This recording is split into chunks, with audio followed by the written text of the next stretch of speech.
لیکن اس کے باوجود دنیا ان کا مقدمہ سننے کو تیار نہیں تھی، کیونکہ 9/11 نے ماحول بدل دیا تھا۔ بالکل صحیح کہہ رہے ہیں بھائی صاحب، آپ نے ایک آخری جو ذکر کیا ہے وہ وابلی پیس کا کیا ہے، کیسے جنرل مشرف کو ایکسیپٹ کر لیا گیا؟ آپ نے ابھی بتایا کہ آپ کو وہ کانگریس لے گئے اور بتایا کہ یہ جارج واشنگٹن کا یہ ویو تھا، کیسے ایکسیپٹ کر لیا گیا؟ وہ جیسے آپ نے شروع میں کہا کہ وہ اپنے مقاصد کو حاصل کرنے کے لیے وہ کر لیتے ہیں، تو یہ جو مشرف صاحب کو ایکسیپٹ کیا گیا، یہ ifs اینڈ بٹس کے ساتھ ایکسیپٹ کیا گیا؟ جیسے انہوں نے بھی کہا you are either with us or them، اور کہا جاتا ہے کہ مشرف صاحب کے لیے یہ بہت بڑی ایک اپرچونٹی تھی، وہ انڈر سینکشنز تھے، ایک ڈفرینٹ۔ اور پھر ایک یہ بھی بتا دیجیے گا کہ یہ جو مشرف صاحب کا جو انلائٹنڈ ماڈریشن کا جو کانسیپٹ تھا، کیا اس نے سارے اس ٹینیور نے پاکستان کی دنیا میں شکل بدلنے میں کوئی مدد کی، یا کہ آج بھی اگر جو ہے ویسے ہی دیکھا جاتا ہے؟ آپ اپنی ہسٹری اور آپ اپنا ایکسپیرینس اور اس جو آپ اس وقت امریکہ میں تھے اس حوالے سے کائنڈلی بتائیں۔ دیکھیں، اگر آپ کو یاد ہو تو 2001 میں جب امریکہ نے افغانستان پہ حملہ کیا تو اس وقت وہ القاعدہ کی تلاش میں تھے، اور انہوں نے تورا بورا پہ بڑی سخت قسم کی بامبنگ کی، بہت سارے ملیٹنٹس پاکستان کی طرف آ گئے، اور پاکستان میں یہ جنگ چھڑ گئی، جس پہ بہت سارے ہمارے سیاسی رہنما بھی کہتے ہیں کہ یہ پاکستان کی جنگ تھی نہیں، لیکن پاکستان کی جنگ بن گئی، کیونکہ وہ سارے ملیٹنٹس، بہت سارے ملیٹنٹس ادھر آ گئے۔ یہ جنرل مشرف کی حکومت نے القاعدہ کے جتنے آپریٹوز تھے ان کو پکڑ پکڑ کے کچھ کو امریکہ کے حوالے کیا۔ اگر آپ ان کی کتاب دیکھیں، اس کی بیک سائڈ پہ انہوں نے لکھا بھی ہوا ہے۔ تو القاعدہ کو ختم کرنے میں پاکستان کا بہت بڑا ہاتھ ہے۔ اس وجہ سے جنرل مشرف امریکہ میں ڈارلنگ بن گئے تھے اس زمانے میں، اور انہوں نے پے در پہ بہت سارے وزٹس کیے۔ میں اس وقت نیو یارک میں رہا ہوں تقریباً 2000 سے 2006 تک، تو میں نے کافی وزٹس ان کے کنڈکٹ کیے وہاں پہ، تو مجھے پتا ہے کہ کتنی پذیرائی ان کی اس وقت ہوتی تھی، کیونکہ انہوں نے واقعی پاکستان نے القاعدہ کو پکڑنے میں اور اس کو ختم کرنے میں بڑی مدد کی تھی۔ لیکن طالبان کی کہانی اور تھی۔ طالبان جو ہیں وہ تو ان کا تو ایجنڈا دنیا کا تھا ہی نہیں، وہ تو امریکہ کو جب القاعدہ کو شکست دے دی تو امریکہ کو آ جانا چاہیے تھا، اپنا یعنی ڈکلیئر کرتے تھے کہ ہمارا کام ہو گیا، لیکن گول پوسٹ شاید شفٹ ہوئی یا کیا ہوا، انہوں نے کہا کہ اب ہم طالبان کو ملیٹریلی ڈیفیٹ کریں گے۔ یہاں ان کے ساتھ ڈفرنس آف اوپینین آ گیا پاکستان کا۔ تو پاکستان کہہ رہا تھا آپ یہ پولیٹیکل سچویشن ہے افغانستان کی اپنی، یہ عالمی مسئلہ نہیں، آپ اس کو پولیٹیکلی حل کریں۔ امریکہ اس وقت نہیں مان رہا تھا، اور پاکستان پہ بے تحاشا دباؤ بھی تھا۔ پھر 2011 میں آپ کو پتا ہے کہ بہت ہی مسائل آ گئے، آپ نے وابلی پیس کا ذکر کیا، مسائل بے تحاشا 2011 میں آئے۔ پہلے ریمنڈ ڈیوس کا واقعہ ہوا، جو اس نے ڈپلومیٹ اپنے آپ کو پوز کیا اور وہ نکل گیا، حالانکہ اس نے 2 بندے لاہور میں قتل کیے۔ پھر اس کے بعد اسامہ بن لادن کو ایک سیکرٹ آپریشن سرجیکل اسٹرائک میں امریکہ نے مارا، اور پھر سلالہ کی پوسٹ پہ پاکستان کے بہت سارے جوان شہید کر دیے۔ تو اور ہم لوگوں نے نیٹو کی جو سپلائیز تھی روٹس وہ روک دیے، تو بڑی تلخی آ گئی دونوں ملکوں کے درمیان۔ اور اس وقت ویسے بھی جنرل مشرف پاور میں نہیں تھے، وہ 2008 میں جا چکے تھے، اور پیپلز پارٹی کی حکومت جو ہے اس وقت برسر اقتدار تھی۔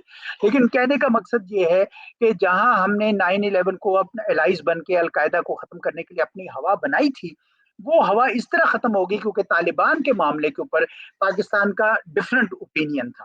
پاکستان اس کو سیاسی مسئلہ سمجھتا تھا، عسکری مسئلہ نہیں سمجھتا تھا، اور وقت نے ثابت کیا کہ پاکستان کا استدلال درست تھا، کیونکہ اگر آپ یاد ہو آپ کو تو انہوں نے پھر امریکیوں نے طالبان سے گفتگو کرنی شروع کر دی، جس کے نتیجے میں فیبروری 2020 میں معاہدہ ہو گیا طالبان، اور جس کے بعد وہ راہ استوار ہو گئی کہ امریکہ اپنے ٹروپس کو واپس لے جائے، جو اس وقت پبلک اوپینین ان کا بن رہا تھا کہ ٹروپس واپس جائیں۔ تو میں سمجھتا ہوں کہ پاکستان نے پتے اچھے کھیلے تھے، پاکستان کی ڈپلومیٹک اسٹریٹجی غلط نہیں تھی، بلکہ امریکہ کو ہم شاید یہ نہیں کر سکے شروع میں کہ بھائی یہ جو ٹیررزم کی جنگ ہے اس میں ہم سارے شریک ہیں، پاکستان نے جو کام کیا وہ دل و جان سے کیا ہے۔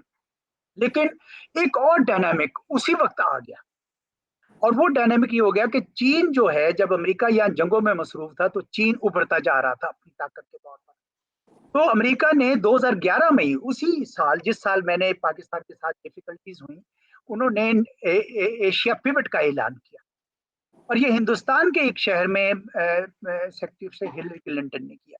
اور اس کے بعد سے آپ نے دیکھا کہ ہندوستان ایک امریکہ کا ایک الائی بھی بن گیا کہ چین کے خلاف اب ہم کاؤنٹر ویٹ کے طور پر. الائی تو اب انڈیا نہیں اپنے آپ کو مانتا کہ ہم الائی ہیں، لیکن ایک اسٹرانگ اسٹریٹجک پارٹنر بن گئے جو وہ چین کے خلاف. تو یہ جو اس وقت پاکستان کا جو مقدمہ ہے وہ کمزور ہوتا گیا. اس میں مقدمے کی اپنی دلیل کمزور نہیں تھی، لیکن جو جیو پولیٹیکل حالات بن گئے اس میں امریکہ کو اب ہندوستان کی ضرورت تھی چین کے خلاف. اور اگر آپ کو یاد ہو تو انہوں نے اپنی جو نیشنل سیکورٹی اسٹریٹجی نکالی دسمبر 2017 میں ڈونلڈ ٹرمپ صاحب نے، اس میں انہوں نے کلیئر لکھ دیا کہ strategic competition with China and Russia and not counter terrorism will be the top priority of the United States national security. تو اس کے بعد سے ڈائنامک بدل گیا. تو پاکستان کی ڈپلومیٹک سکلز کا یہ امتحان نہیں تھا، کیونکہ وہ تو جیو پالیٹکس اس طرح ایوالو کر گئی. لیکن پاکستان نے افغانستان کے لیے میں سمجھتا ہوں کہ بڑی خدمت کی کہ وہاں سے ملیٹنٹس تو ختم ہو گئے، اور طالبان جو ہے پاکستان کا تو ابھی یہ خیال تھا کہ بھی طالبان کو بھی، آپ کو پتا ہم نے ان کو ریکگنائز نہیں کیا کہ یہ ایک انٹرم گورنمنٹ بنے گی. لیکن امریکہ اور ہم امریکہ کو کہہ رہے تھے کہ آپ رسپانسبل ودرول کریں، لیکن آپ کو پتا انہوں نے ہیسٹری ودرول کیا، جس کی وجہ سے وہاں پہ کوئی امن اس طریقے سے آ نہیں سکا جس طرح کی سارے ہم توقع کر رہے تھے افغانستان میں. بہرحال یہ بات دوسری طرف نکلتی ہے، لیکن کہنے کا مقصد یہ ہے کہ جیو پالیٹکس اس طرح ایوالو ہوئی کہ شروع میں تو جنرل مشرف ڈارلنگ تھے، لیکن طالبان کے سوال پر اور بعد میں امریکہ کو جب ہندوستان کی ضرورت پڑی چین کے خلاف، تو اس کی وجہ سے پاکستان کی اہمیت بہت کم ہو گئی. اور باقی آپ کے سامنے ہے کہ پھر پاکستان کے لیے مشکلات پیدا ہو گئی. بالکل صحیح کہہ رہے ہیں بھائی صاحب، اور ہم بھی وہیں پہ کھڑے رہے اور شاید جو ایوالونگ سچویشن تھی اس سے کوپ اپ کرنا چاہیے تھا. بٹ سر یہ ایک لمبی بحث ہے، اور آپ کی یہ جو کتاب ہے ڈپلومیٹک فٹ پرنٹس، یہ ظاہری بات ہے یہ پڑھنے سے تعلق رکھتی ہے. تو میں نے سوچا کہ چلو میں تو جو پڑھ ہی رہا ہوں، لیکن ہم اپنے دوستوں سے اور ویور سے بھی شیئر کریں کہ اس وقت ہسٹری کیا تھی، اور یہ ایک جو پیغام ہے کیونکہ وہ پہنچے جیسے بھی پہنچے. اور thank you very much ambassador صاحب فار یور ٹائم. بہت شکریہ، بہت شکریہ. ٹاکنگ ٹو یو سر، بہت شکریہ سر. Pleasure is mine. Thank you.